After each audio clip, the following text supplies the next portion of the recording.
প্রিয় দর্শক, আসসালামু আলাইকুম। কবিতা অভিযোগের তীর।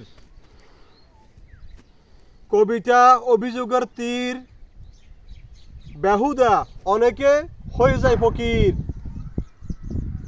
মায়ের কাছে মেয়ে ভালো, ভালো নয় পুত্রবধূ।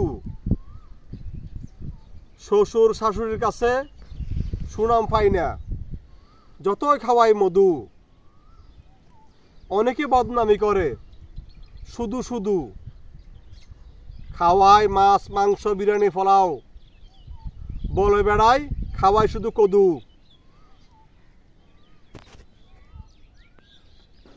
অবশেষে সুনাম পেতে প্রিয় হতে গোপনে করে জাদু। এক তাবিজে দুইজন মরে, মাদু আর দাদু। কবিগুরু বলেছেন, সুর বদলাও, বদলাও নীতি, না হয় নিজেরা করবে নিজেদের ক্ষয়ক্ষতি। এমন কাজ করিও না, রইল মিনতি। আসসালামু আলাইকুম।